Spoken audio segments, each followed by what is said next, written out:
কখনো কি শুনেছেন একজন অটো রিকশা চালক বিনা পয়সায় রুগীদের হাসপাতালে নিয়ে যান, এমনকি রুগীদের ওষুধ কিনতে যদি অর্থের সহায়তার প্রয়োজন হয় সেই ক্ষেত্রে তার সামর্থ্য অনুযায়ী সহায়তা দিয়ে থাকেন।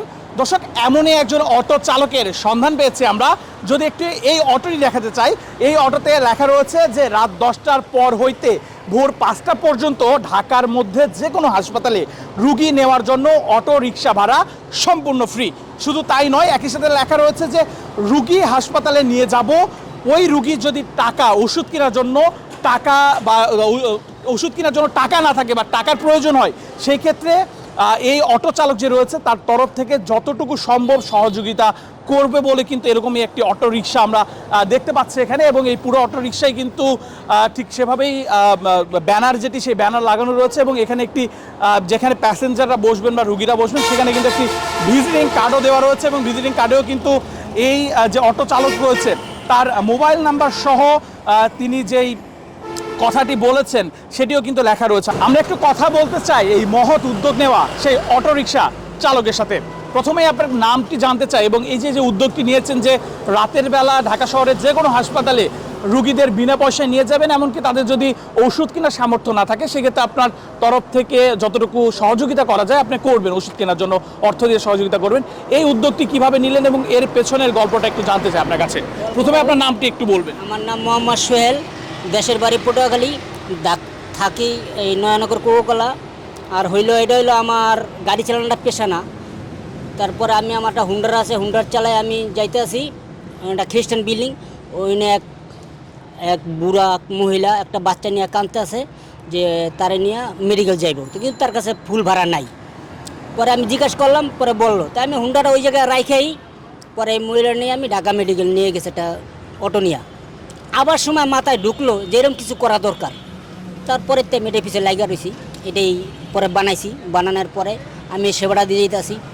তারপর রুগী কোন জায়গাতে কোন মেডিকেল যায় রুগীর নাম্বার লিখে রাখি, রুগীর নাম ঠিকানা সব লিখে রাখি, আমার লিস্টে আছে।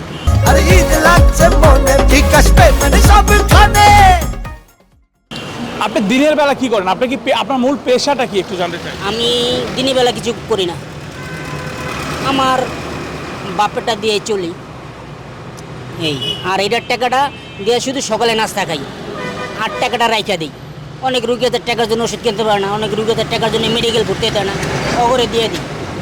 শুধু কি আপনি রুগী নিয়ে যান নাকি সাধারণ যাত্রী যেতে চাইলে তাদেরকেও নিয়ে যান? ওই যাত্রীর টাকাটা আমি এটা দান করি। যাত্রী যে ভাড়া যে সময় রুগী না থাকে ওই সময় যে খেপ মারি, ওই টাকাটা দিয়ে শুধু সকালে নাস্তা খাই, 8 টাকাটা রেখে দিই। এখন পর্যন্ত আপনার জানা মতে কতজন রুগীকে হসপিটালে নিয়ে গেছেন এবং তাদের মধ্যে কতজন রুগীর কাছ থেকে আপনি টাকা নেন নাই, এরকম কোনো তথ্য আছে কিনা? একজন রুগীর মধ্যে আমি টাকা নিই নি। আর আমি কতজন রুগী কিনেছি আমার ডায়েরি আছে, ডায়েরির মধ্যে লেখা আছে। আনুমানিক কত হতে পারে? কত হইতে পারে 1-200। 1-200। কতদিন ধরে আপনি এই কাজটি করে যাচ্ছেন? 2 বছর। 2 বছর যাবত। আপনাকে যদি রাতের বেলা কেউ ফোন দেয় আপনাকে কিভাবে পাবে বা আপনাকে আপনার সাথে কন্ট্রাক্ট কিভাবে করবে এবং বেশিরভাগ কোন রুগীকে আপনি নিয়ে যান? আমি সব রুগী ঢাকার ভিতরে যে কোনো হাসপাতালে আমি রুগী নিয়ে যাই। এমনকি আমার ফোন দিলে, যেমন আমি আছি নগদা, তখন সাহেব ফোন দিয়েছি উত্তর পাঠাতে, তাই আমি বললাম আমি নগদা আছি, আমি আসতে আসি। যদি আমার জন্য অপেক্ষা করতে পারো তাহলে আমি রুগী নিয়ে নিয়ে আসতে পারবো। এখন পর্যন্ত আর্থিক সহায়তা কতজনকে দিয়েছেন ওষুধ কেনার জন্য বা চিকিৎসার জন্য? আপনি মনে করেন আমি যে টাকাটা দেই ওই টাকাটা লেখা রাখি না, কিন্তু কম লেখা, তারপর কিছু লেখা আছে। তাও আনুমানিক কতজনকে দিয়েছেন? 50-60 জন। 50-60 জনকে। এর মধ্যে সর্বোচ্চ অ্যামাউন্ট কত দিয়েছিলেন? 2500। আপনার এই যে রুগী নিয়ে যাওয়ার এমন কোনো স্মরণীয় কোনো ঘটনা রয়েছে কিনা? অনেক রুগী তো আপনি নিয়ে গেছেন, বলেন প্রায় 200 জনের মতো রুগী নিয়ে গিয়েছেন। এর মধ্যে এমন কোনো রুগী নিয়ে গিয়েছেন কিনা যাদের আর্থিক অবস্থা আসলে অনেকটাই অবনতি ছিল, বা এমন কোনো স্মরণীয় কোনো ঘটনা আছে কিনা কোনো রুগীকে নিয়ে, বা আপনার কোনো রুগীকে নিয়ে যাওয়ার পরে সেই রুগীর শারীরিক অবস্থার অবনতি হয়েছে বা মৃত্যুবরণ করেছে, এমন কোনো আবেগঘন কোনো কিছু মনে আছে কিনা আপনার, বা স্মৃতি আছে কিনা? না, এরকম কিছু ঘটে নেই, এরকম কিছু ঘটে নাই আমার সাথে। মানে রুগী নিয়ে গেছে, রুগী অবস্থা খারাপ কি মারা গেছে, না এরকম কিছু ঘটে নেই। আপনি সব শ্রেণী পেশার মানুষের বা সব শ্রেণী পেশার রুগীদেরকে আপনি নিয়ে যান? আমার কাছে ছোট বড় নেই, সব এক সমান।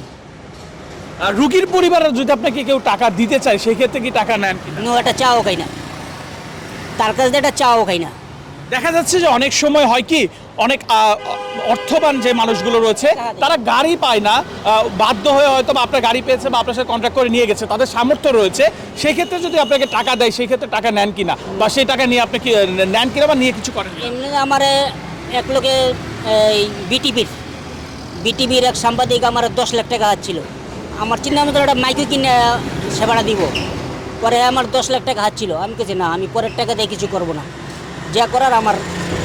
আপনার কি এমন কোনো ইচ্ছা আছে কিনা যে সরকার বা আপনাকে যদি কেউ আর্থিক সহায়তা দিয়ে, যেমনটি বলুন, যদি একটা অ্যাম্বুলেন্স কিনে দেয়, এমন কোনো আপনার কারো কাছে কোনো চাওয়া আছে কিনা, বা আপনি নিজেই নিজের টাকা দিয়ে অ্যাম্বুলেন্স কেনার বা ভবিষ্যতের আপনার কোনো পরিকল্পনা রয়েছে? পরিকল্পনাটা নিজের টাকা দিয়ে আমি একটা অ্যাম্বুলেন্স একটা মাইকে কিনবো, কিনে আমি অ্যাম্বুলেন্সের লেগে খাটাবো। কিন্তু অন্য কারো সহায়তা নেবেন না? না, আমার 8 লাখ 5 লাখ তারপর 20,000 এরকম অনেক লোক অনেক টাকা পয়সা খাচ্ছে। আমি কেছি না, আপনাকে টাকা আপনারাই দান সদকা করেন, আমি আপনাকে টাকা যদি আমার দেন তাহলে আমি নিয়ে খাইয়ে বলাবো, আমি কেউ দান সদকা দিব না। ওই চিন্তা না করে দিলে আমার দেন, নালে নাই। দর্শক, আমার পাশে যে অটো চালককে দেখতে পাচ্ছেন, তিনি কিন্তু প্রতিদিনই কোনো না কোনো রুগীকে হাসপাতালে নিয়ে যাচ্ছেন বিনা পয়সায়। শুধুমাত্র হাসপাতালে নিয়ে যাচ্ছেন না, একই সাথে যদি তাদের ওষুধ কেনার সামর্থ্য না থাকে সেই ক্ষেত্রে কিন্তু তিনি আর্থিক সহায়তাও দিচ্ছেন।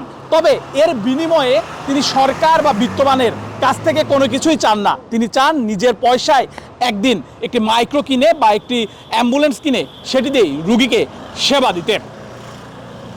নেহাল আহমেদ প্রান্ত, বাংলাদেশ প্রতিদিন, ঢাকা।